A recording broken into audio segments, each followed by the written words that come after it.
Hello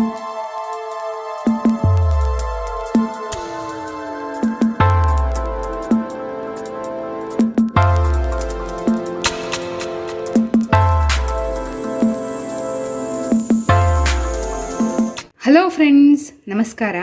ನೋಡಿ, ಮಲೆನಾಡಿನ famous ಹುಳಿ ಇದು. ತುಂಬ ರುಚಿಯಾಗಿರುತ್ತೆ. ಈ ಹುಳಿ ಯಾವುದ್ರದ್ದು, ಹೇಗೆ ಮಾಡೋದು ಅಂತ ನೋಡೋದಕ್ಕಿಂತ ಮುಂಚೆ ನೀವು ಇದೇ ಫಸ್ಟ್ ಟೈಮ್ ನನ್ನ ಚಾನಲ್ನ ವಿಡಿಯೋನ ನೋಡ್ತಿರೋದು ಅಂತ ಆದರೆ ನನ್ನ ಚಾನಲ್ AVK ಹಾಬಿ ಐಡಿಯಾಸ್ಗೆ ಸಬ್ಸ್ಕ್ರೈಬ್ ಆಗೋದಕ್ಕೆ ಮರಿಬೇಡಿ. ಹಾಗೂ ಪಕ್ಕದಲ್ಲೇ ಇರೋ ಬೆಲ್ ಬಟನ್ನ ಕ್ಲಿಕ್ ಮಾಡಿ ಆಲ್ ಅಂತ ಆಪ್ಷನ್ ಚೂಸ್ ಮಾಡಿದರೆ ನಾನು ಹಾಕೋ ಪ್ರತಿ ವಿಡಿಯೋದ ನೋಟಿಫಿಕೇಷನ್ ನಿಮಗೆ ಬರುತ್ತೆ. ಮತ್ತು ಎಲ್ಲರಿಗಿಂತ ಮುಂಚಿತವಾಗಿ ನಿಮಗೆ ವಿಡಿಯೋ ನೋಡೋದಕ್ಕೆ ಸಹಾಯ ಆಗುತ್ತೆ. ಬನ್ನಿ ಫ್ರೆಂಡ್ಸ್, ಈ ಕಡಲೆ ಹುಳಿ ಹೇಗೆ ಮಾಡೋದು ಅಂತ ನೋಡ್ಬಿಡೋಣ. ಒಂದು ಕುಕ್ಕರ್ ಪಾತ್ರೆ ತೊಗೊಂಡಿದ್ದೀನಿ. ಅದಕ್ಕೆ 1/4 ಕಪ್ ಆಗೋಷ್ಟು ತೊಳೆದಿರೋ ತೊಗರಿಬೇಳೆ ಹಾಕ್ತಾಯಿದ್ದೀನಿ.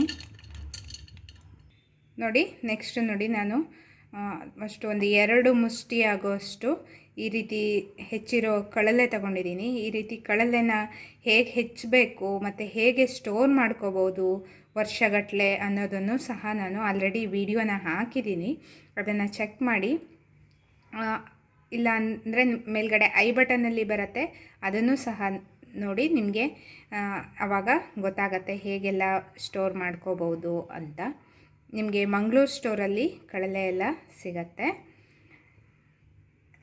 ನೆಕ್ಸ್ಟು ಈ ಕಡಲೆನ ಹಾಕ್ತಾಯಿದ್ದೀನಿ.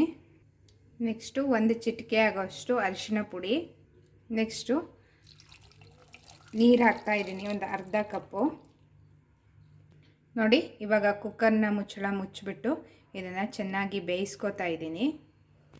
ನೋಡಿ ಫ್ರೆಂಡ್ಸ್, ಆ ಕಡೆ ಬೇಳೆ ಮತ್ತು ಕಡಲೆ ಎಲ್ಲ ಬೇಯ್ತಾ ಇರಲಿ. ನಾವು ಇದಕ್ಕೆ ನೆಕ್ಸ್ಟು ಮಸಾಲಾನ ರೆಡಿ ಮಾಡ್ಕೊಳ್ಳೋಣ. ನಾನಿಲ್ಲಿ 1.5 ಚಮಚದಷ್ಟು ಕೊತ್ತಂಬರಿ ಬೀಜ ತೊಗೊಂಡಿದ್ದೀನಿ, 3/4 ಚಮಚ ಜೀರಿಗೆ, 1/4 ಚಮಚ ಆಗೋಷ್ಟು ಸಾಸಿವೆ, 1/4 ಚಮಚ ಆಗೋಷ್ಟು ಉದ್ದಿನಬೇಳೆ. ನೆಕ್ಸ್ಟು ನೋಡಿ, ಒಣಮೆಣಸನ್ನ ಹಾಕ್ತಾಯಿದ್ದೀನಿ. ನೆಕ್ಸ್ಟು ಕರಿಬೇವು,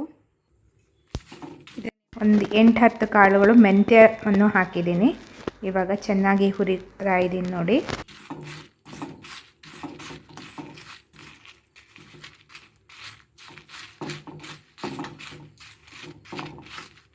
ಘಮ ಘಮ ಅಂತ ಪರಿಮಳ ಬರ್ತಾ ಇದೆ. ಕರಿಬೇವು ಮತ್ತು ಒಣಮೆಣಸೆಲ್ಲ ಕ್ರಿಸ್ಪಿಯಾಗಿದೆ. ನೋಡಿ, ಸಾಸಿವೆ ಕಾಳೆಲ್ಲ ಚಟಪಟ ಅಂತ ಶಬ್ದ ಬರ್ತಿದೆ. ಇದನ್ನು ಇವಾಗ ಒಂದು ಸ್ವಲ್ಪ ತಣ್ಣಗಾಗೋಕ್ಕೆ ಬಿಡೋಣ.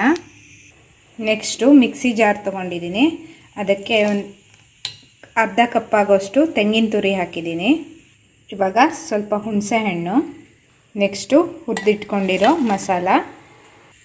ನೋಡಿ, ಇದನ್ನು ಇವಾಗ ಮಿಕ್ಸಿನಲ್ಲಿ ಒಮ್ಮೆ ಗ್ರೈಂಡ್ ಮಾಡ್ಕೊತಾ ಇದ್ದೀನಿ. ನಂತರ ಸ್ವಲ್ಪ ನೀರನ್ನ ಹಾಕಿಬಿಟ್ಟು ಚೆನ್ನಾಗಿ ನುಣ್ಣಗೆ ಗ್ರೈಂಡ್ ಮಾಡ್ಕೊತಾ ಇದ್ದೀನಿ.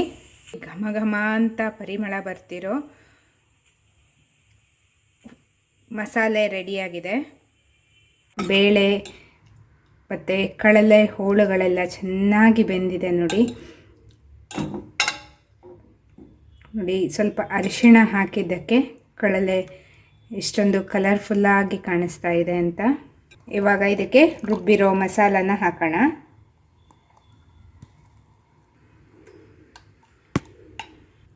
ಮಸಾಲ ಹಾಕಿದ ನಂತರ ಮಿಕ್ಸಿ ಜಾರ್ಗೆ ಸ್ವಲ್ಪ ನೀರನ್ನ ಹಾಕಿಬಿಟ್ಟು ಹಾಕ್ತಾಯಿದ್ದೀನಿ. ಒಮ್ಮೆ ಚೆನ್ನಾಗಿ ಮಿಕ್ಸ್ ಮಾಡ್ಕೊಳ್ಳೋಣ. ಆವಾಗ ಕನ್ಸಿಸ್ಟೆನ್ಸಿ ಹೇಗೆ ಬರುತ್ತೆ ಅನ್ನೋದು ಗೊತ್ತಾಗುತ್ತೆ. ಇದಕ್ಕೆ ನೀರನ್ನ ಸ್ವಲ್ಪ ಹಾಕ್ತಾಯಿದ್ದೀನಿ. ರುಚಿಗೆ ತಕ್ಕಷ್ಟು ಉಪ್ಪು, ಸ್ವಲ್ಪ ಬೆಲ್ಲ ಹಾಕ್ತಾಯಿದ್ದೀನಿ. ಬೆಲ್ಲ ಆಪ್ಷನಲ್ಲು. ಮತ್ತು ಕರಿಬೇವು. ಚೆನ್ನಾಗಿ ಕುದಿ ಬರಬೇಕು. ಎಷ್ಟು ಚೆನ್ನಾಗಿ ಕುದಿ ಬರ್ತಾ ಇದೆ ಅಂತ.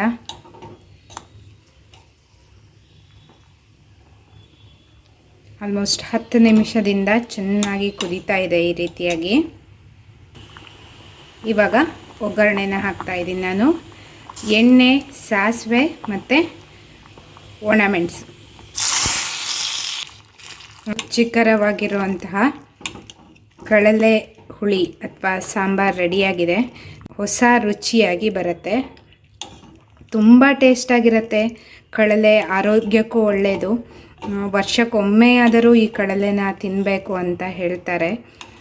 ನಮ್ಮ ಮಲೆನಾಡಿನಲ್ಲಿ ಪ್ರತಿಯೊಬ್ಬರ ಮನೆಯಲ್ಲೂ ಸೀಸನ್ನಲ್ಲಿ ಈ ರೀತಿ ಕಳಲೆ ಎಲ್ಲ ಸಾಂಬಾರು ಪಲ್ಯ ಎಲ್ಲ ಮಾಡ್ತಾರೆ.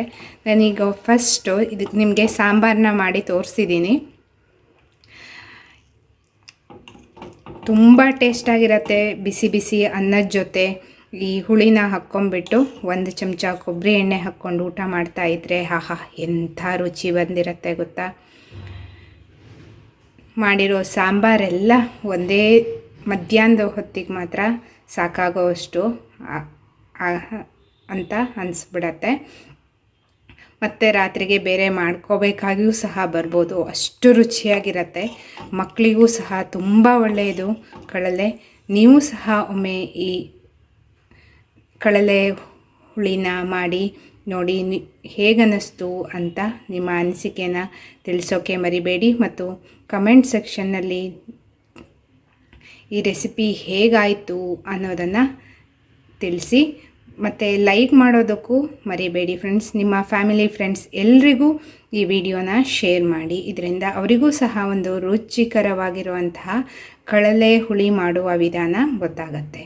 ಮತ್ತೆ ಒಂದು ಹೊಸ ವಿಡಿಯೋದೊಂದಿಗೆ ಭೇಟಿಯಾಗೋಣ. Until then take care, bye bye. Thank you for watching friends.